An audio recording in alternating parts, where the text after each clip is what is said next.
Hi friends, എല്ലാവർക്കും എന്തൊക്കെയുണ്ട് വിശേഷങ്ങൾ? ഞാൻ നൈറ്റ് ഡ്യൂട്ടിക്ക് പോവുകയാണ്. അപ്പോൾ നൈറ്റിലെ വിശേഷങ്ങൾ മാത്രമേ ഈ ഒരാഴ്ച ഉണ്ടാവുള്ളൂ. ഞാൻ നൈറ്റിന് ഹോസ്റ്റലിൽ സ്റ്റേ ചെയ്യാണ്. അപ്പോൾ അവിടുത്തെ വിശേഷങ്ങൾ മാത്രമേ ഉള്ളൂ. ഞാൻ റെഡിയായി നേരെ ചാപ്പലിൽ പോയി പ്രാർത്ഥിച്ച് അവിടെ നിന്ന് ക്യാൻറ്റീനിലേക്ക് പോയി. ക്യാൻറ്റീനിൽ ചെന്ന് നൈറ്റിലേക്കുള്ള ഫുഡ് കഴിച്ചു. അപ്പോൾ ഇന്ന് ചപ്പാത്തിയും ചില്ലി ഗോപിയാണ് ഞാൻ കഴിച്ചത് കേട്ടോ.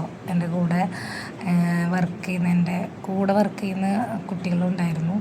അപ്പോൾ അവരുടെ കൂടെ ഞാൻ ഭക്ഷണമൊക്കെ കഴിച്ച് നേരെ ഡ്യൂട്ടിക്ക് കയറി. അത് കഴിഞ്ഞ് രാവിലെ ഞാൻ ഡ്യൂട്ടി കഴിഞ്ഞ് ഇറങ്ങി. ഡ്യൂട്ടി കഴിഞ്ഞ് നേരെ വീണ്ടും ക്യാൻറ്റീനിലേക്ക് കേട്ടോ.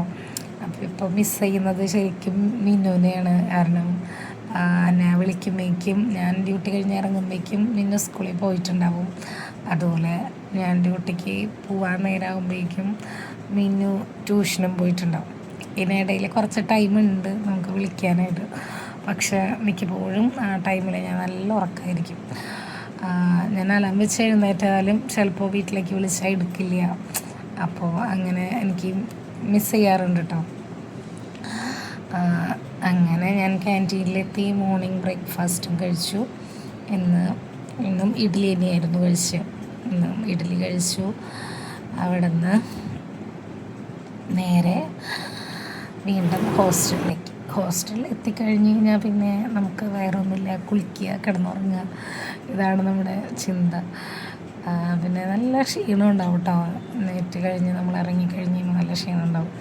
അപ്പോൾ നേരെ വേഗം പോയി കുളിച്ച് സുഖമായിട്ട് കിടന്നുറങ്ങും.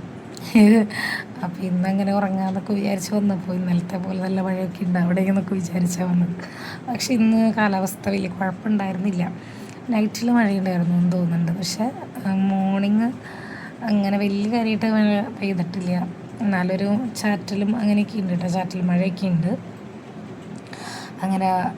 അങ്ങനെ വീണ്ടും ഹോസ്റ്റലിൽ വന്ന് നന്നായിട്ട് കിടന്നുറങ്ങി.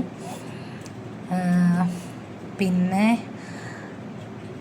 ഇന്ന് ഉച്ചയ്ക്ക് എൻ്റെ റൂംമേറ്റ് ഓൾറെഡി ഡ്യൂട്ടിക്ക് പോയിട്ടുണ്ട് ഞാൻ വരുമ്പോൾ. അപ്പോൾ ഞാൻ ഉച്ചയ്ക്കലത്തേക്കുള്ള ഫുഡ് അവളോട് മേടിച്ചുകൊണ്ട് വരാനൊക്കെ പറഞ്ഞിട്ടാണ് ഞാൻ ഇരിക്കുന്നത്. അവൾ കൊണ്ടുവരും എന്നുള്ള പ്രതീക്ഷയിലൊക്കെയാണ് ഞാൻ ഇരിക്കുന്നത്. ചിലപ്പോൾ ഡ്യൂട്ടിക്ക് കഴിഞ്ഞ് വരുമ്പോൾ ലേറ്റാവുകയെ. അപ്പോൾ ലേറ്റായി കഴിഞ്ഞ് കഴിഞ്ഞാൽ പിന്നെ ഫുഡ് കിട്ടില്ല. അങ്ങനെ ഇന്നത്തെ ഡ്യൂട്ടിയും കഴിഞ്ഞു.